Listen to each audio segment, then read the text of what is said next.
Halo guys, kembali lagi bersama saya di RK25. Gimana? Masih tidur dengan cara memejamkan mata? Hehehe.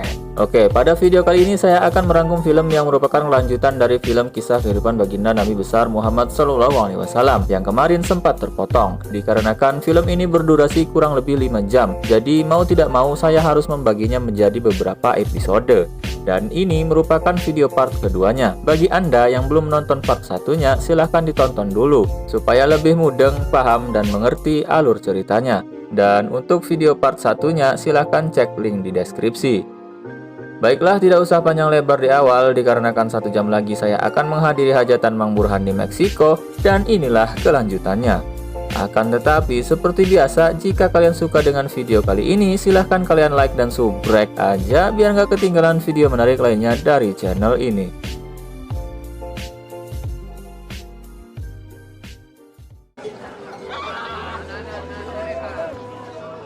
Di awal cerita terlihat situasi pasar yang berada di kota Mekah. Dan mari saya perkenalkan dengan 2 orang sepasang suami istri, istrinya yang bernama Halimah, ini parasnya, dan suaminya bernama Haris, ini orangnya. Mereka berdua berasal dari perkampungan Bani Sa'ad. Tujuan mereka mendatangi kota Mekah ialah untuk mencari anak-anak yang hendak akan disusui, demi mempertahankan keadaan ekonomi. Dalam artian mereka menjual jasa sebagai ibu susu bagi anak-anak yang membutuhkannya. Namun sampai saat ini mereka belum menemukan bayi yang akan disusui. Dan Haris sebagai seorang suami yang bertanggung jawab penuh dalam menafkahi anak dan istrinya, dia terpaksa harus menjual unta miliknya demi mempertahankan kebutuhan hidup mereka.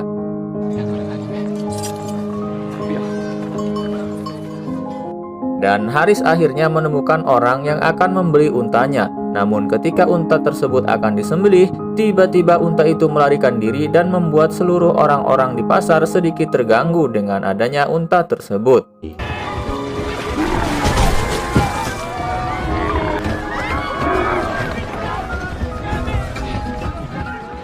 Terlepas dari itu, Halimah tanpa sengaja melihat unta milik suaminya telah kabur. Akhirnya dia pun langsung mengejarnya dan ternyata unta tersebut berlari menuju rumah ibunda Nabi Muhammad SAW. Dan entah apa yang membuat unta ini berlari menuju rumah ibunda Nabi Muhammad SAW.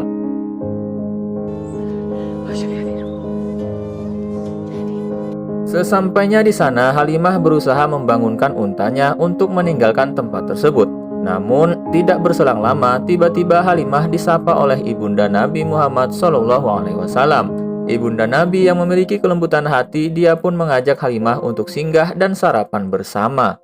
Sesampainya di dalam rumah, ibunda Nabi menyuruh Halimah untuk meletakkan anaknya di atas kasur. Namun ketika Halimah menaruhnya, dia melihat Nabi Muhammad SAW. Lalu kemudian Halimah menghampirinya serta mencium tangannya.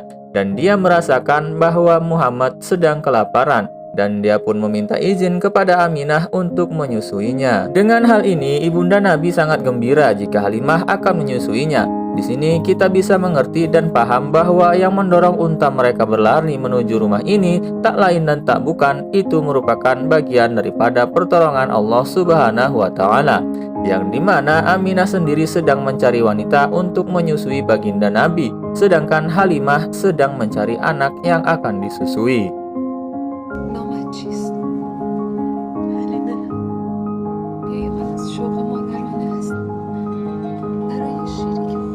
Kini baginda Nabi akan diserahkan kepada Halimah untuk menyusuinya. Namun di sini Aminah merasa terpukul jika dia harus berpisah dengan Nabi Muhammad SAW. Di sini Abdul Muthalib mencoba menenangkan Aminah bahwa tidak perlu untuk mengkhawatirkan Nabi Muhammad SAW, sebab dia tahu keluarga mereka yakni Halimah itu adalah orang yang baik. Hingga pada akhirnya Muhammad akan dibawa oleh keluarga Halimah di suatu tempat dengan perjalanan 2 hari. Dan ini menjadi keputusan terberat bagi keluarga Nabi Muhammad SAW, khususnya adalah Aminah sendiri.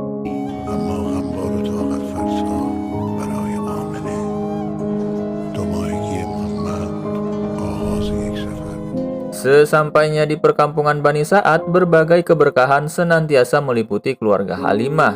Di antaranya adalah seperti ASI kanan yang dimiliki Halimah yang sudah sekian lama tidak berfungsi, kini kembali berfungsi ketika Halimah menyusui baginda Rasulullah Shallallahu Alaihi Wasallam, sehingga membuat Nabi Muhammad Shallallahu Alaihi Wasallam kekenyangan atas air susu yang begitu melimpah, serta juga bayi laki-laki Halimah yang ikut menyusu bersama beliau dan membuat keduanya pun tertidur pulas.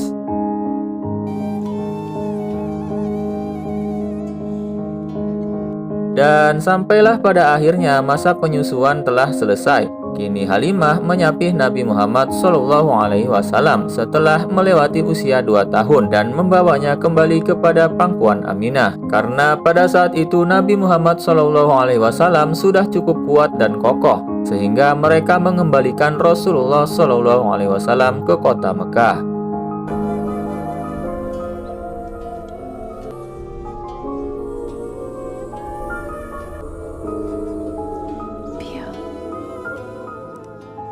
Kembali kita akan diperlihatkan dengan sosok Abdul Muthalib, di mana di sini dia sedang menghimbau kepada seluruh penduduk Mekah untuk menjaga diri dari wabah menular yang saat itu sedang melanda mereka. Tidak lama berselang, tiba-tiba dia dihampiri Ismail. Ismail merupakan seorang pendeta Yahudi. Di sini Ismail memberikan sebuah hadiah kepada Abdul Muthalib berupa kain sutra. Mendengar hal ini, Abdul Muthalib sangat gembira dan dia tidak tahu bagaimana harus berterima kasih kepada Ismail yang telah memberikan hadiah tersebut. Akan tetapi, kegembiraan Abdul Muthalib tidak bertahan lama dan malah berujung kekhawatiran setelah dia tahu bahwa hadiah yang diberikan itu karena kelahiran seorang anak di kota Mekah yang disertai dengan cahaya bintang yang bersinar terang, hingga akhirnya menyuruh Ismail untuk mengembalikan saja hadiah yang diberikan kepadanya.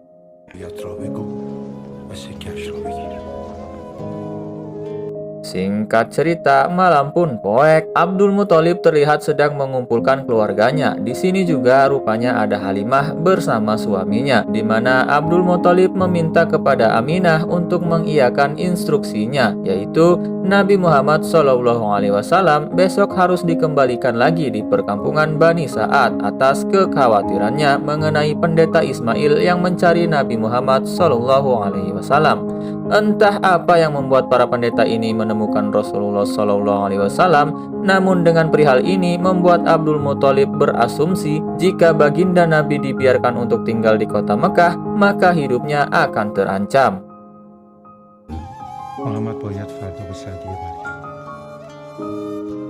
Mengenai hal ini membuat Aminah merasa sangat menderita, di mana dia sudah kehilangan seorang yang dia cintai, yakni suaminya, dan sekarang dia kembali lagi merasakan kehilangan anaknya Muhammad. Di sisi lain juga anaknya membawa berkah kepada siapapun dan dia merasa tidak mendapatkan daripada keberkahan anaknya itu, sehingga dia meminta izin kepada Abdul Muthalib untuk mengizinkan hidup bersama anaknya. Namun Abdul Muthalib tetap kekeh tidak mengiyakan permintaannya itu dan hanya menyatakan bahwa jika kamu mencintainya, maka tinggalkanlah, sebab setiap cinta itu membutuhkan pengorbanan, kata Abdul Muthalib.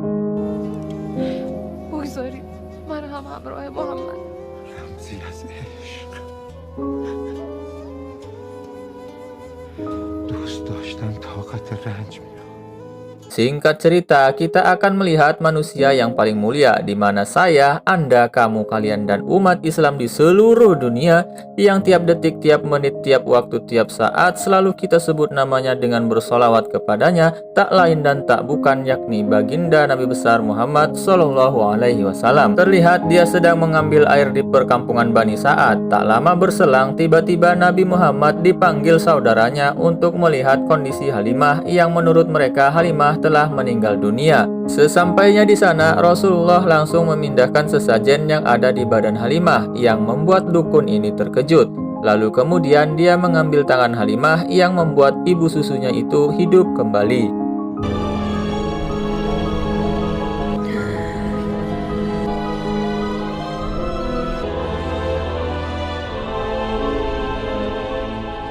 Di scene lain terlihat Nabi Muhammad SAW bersama saudara persusuannya sedang membantu pekerjaan ibu mereka. Tak lama kemudian datanglah 3 orang wanita di mana mereka meminta air minum kepada Halimah karena tersesat.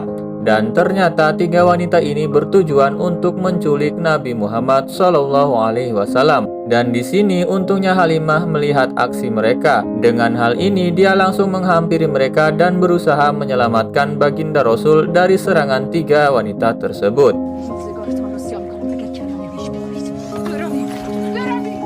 Singkat waktu, gelap pun tiba. Kini Halimah bersama suaminya belum tidur oleh karena mereka berdua takut nantinya kejadian tadi siang itu terulang kembali. Tidak lama berselang, apa yang mereka takutkan itu kembali terjadi. Hingga akhirnya terjadi pertarungan di antara suami Halimah dengan gerombolan para penjahat tersebut.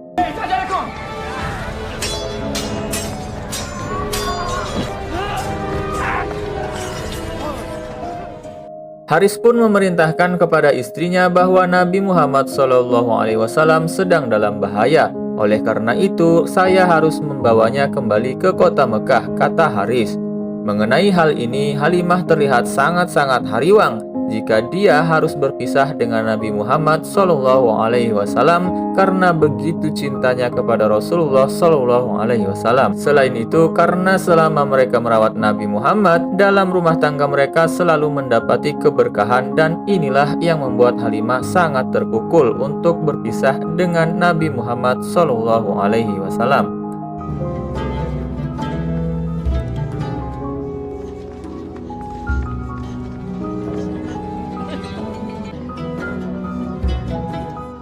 Sesampainya di kota Mekah, Haris memberi kabar kepada keluarga Nabi Muhammad SAW bahwa begitu banyak orang-orang yang mencari Rasulullah. Entah apa tujuan mereka untuk menemukan Nabi Muhammad SAW. Abdul Muthalib mendengar hal ini langsung bergegas untuk menyembunyikan Nabi Muhammad SAW di suatu tempat yang paling aman dan tidak seorang pun yang bisa mengetahui tempat tersebut.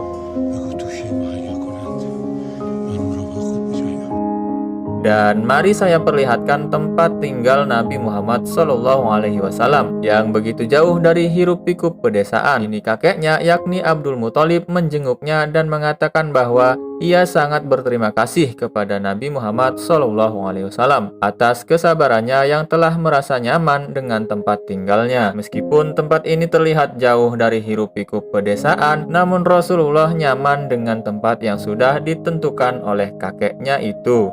Lalu kemudian sang kakek memberikan kabar gembira kepada Rasulullah bahwa kamu akan berpergian jauh bersama ibumu, kata Abdul Muthalib.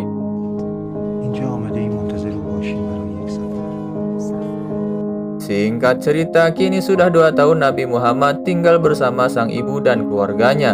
Di suatu hari, Aminah mengajak Nabi Muhammad untuk berziarah ke makam ayahnya, serta juga mereka akan berkunjung di keluarga paman-paman dari kakek beliau, lebih tepatnya di perkampungannya.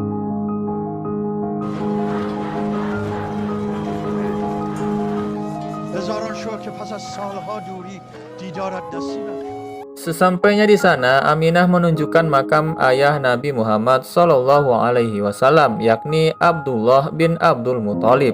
Terlihat Aminah sedang menangis ketika berziarah ke makam suaminya yang merupakan ayah dari Nabi Muhammad. Singkat cerita, terlihat kesenangan kegembiraan ibunda Nabi Muhammad SAW ketika melihat anaknya, yakni Rasulullah SAW bersama anak-anak lainnya sedang memetik buah yang tidak jauh dari sana. Singkat cerita, kini sudah sekitar 1 bulan Aminah berserta Nabi Muhammad SAW tinggal di Madinah dan mereka akan kembali ke kota Mekah. Namun di sini Aminah sebelum keberangkatannya dia menderita sakit. Terlepas dari itu, paman Nabi Muhammad mengkhawatirkan keadaan Aminah yang sedang sakit. Akan tetapi Aminah mengatakan, "Saya mampu kok melakukan perjalanan," kata beliau. Di scene lain kita akan diperlihatkan dengan Abu Thalib bersama Abdul Muthalib. Di sini mereka berdua memiliki firasat yang tidak baik terhadap Aminah dan Nabi Muhammad. Ditambah lagi Abdul Muthalib bermimpi jika dia melihat Aminah dengan Nabi Muhammad sedang kehausan. Namun sampai saat ini Abdul Muthalib belum mengetahui apa maksud dari mimpi tersebut. sehingga dengan hal ini dia menyuruh Abu Thalib untuk pergi mencari mereka. Di pertengahan perjalanan, Abu Thalib melihat sekelompok orang, lalu kemudian beliau bertanya kepada salah satu dari mereka. Beliau mempertanyakan keberadaan Aminah bersama Nabi Muhammad, dan pria ini pun menjawab bahwa Aminah kami tinggalkan di desa Abwa, salah satu desa yang berada di antara Mekah dan Madinah. Mendengar hal ini, Abu Thalib langsung bergegas menuju ke desa tersebut. Sesampainya di desa itu, beliau disambut dengan berita duka atas meninggalnya Aminah. Disusul lagi dengan kondisinya Nabi Muhammad SAW yang terlihat pingsan ketika mengetahui ibunya Aminah telah meninggal dunia. Dan Aminah dimakamkan di sana, yakni di desa Abwa, di sebuah kawasan antara Mekah dan Madinah. Hingga saat ini, kondisi Nabi Muhammad SAW belum menyadarkan diri. Disertai dengan panasnya badan beliau belum juga turun, sehingga mereka bergegas mencari air untuk merendamnya sebagai solusi untuk menghilangkan panasnya. Namun ketika Nabi Muhammad SAW direndam di sebuah sungai, tidak berselang lama tiba-tiba sekelompok orang asing datang menyerang mereka dengan tujuan untuk menculik Rasulullah SAW. Kemudian pada akhirnya terjadi pertarungan di antara Abu Thalib dengan gerombolan para penjahat tersebut.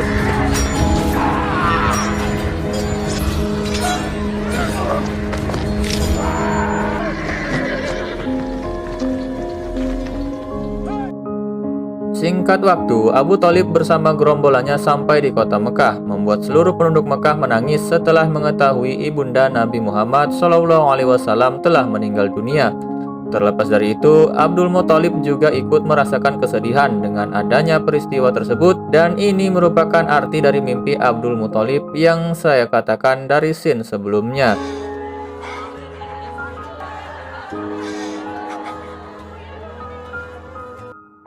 Singkat waktu, malam pun lagi-lagi poek. Abdul Muthalib terlihat sedang menggendong Nabi Muhammad SAW yang sampai saat ini Rasulullah belum menyadarkan diri. Dan perlu kita ketahui bahwasanya Abdul Muthalib sangat-sangat menyayangi Rasulullah. Sebagaimana dijelaskan dalam buku Sirah Nabawiyah bahwa Abdul Muthalib begitu menyayangi Nabi Muhammad SAW dengan kasih sayang yang tidak pernah tercurahkan kepada anak-anaknya sendiri. Tidak hanya itu, Abdul Muthalib mempersilahkan Nabi Muhammad SAW untuk tidur di atas ranjang khusus miliknya yang tidak pernah ditiduri oleh siapapun selain dirinya. Lalu kemudian beliau berdoa kepada Allah Subhanahu wa Ta'ala atas ketidaksadaran Rasulullah SAW. Dan akhirnya berkat doa beliau, Nabi Muhammad SAW kini telah menyadarkan diri. Kembali kita akan diperlihatkan dengan para pendeta bersama pengikutnya, di mana pendeta yang satu ini menyalahkan Ismail yang telah menyerang Abu Thalib.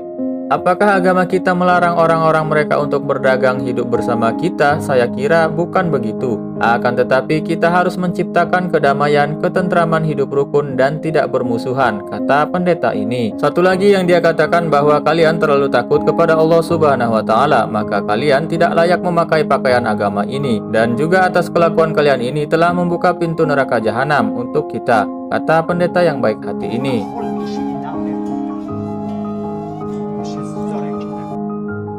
Berpindah pada scene berikutnya, kita akan diperlihatkan dengan seluruh penduduk Mekah. Nampaknya mereka sedang membersihkan Ka'bah untuk persiapan haji yang tak lama lagi akan dilaksanakan. Dan mari saya perlihatkan dengan orang-orang musyrik yang sedang menunaikan ibadah haji. Namun di sini terjadi perbedaan di mana orang-orang musyrik hanya mengelilingi Ka'bah saja, dan mereka mencampurnya dengan berhala. Oleh karena disebabkan ketika itu mereka telah melupakan agama Allah Subhanahu wa Ta'ala. Terlepas dari itu, Abdul Muthalib juga ikut menunaikan ibadah haji dengan mengajak Nabi Muhammad SAW. Namun di sini beliau berbeda dengan orang-orang musyrik ketika haji, di mana beliau melakukannya sesuai dengan ajaran yang dibawa oleh Nabi Ibrahim.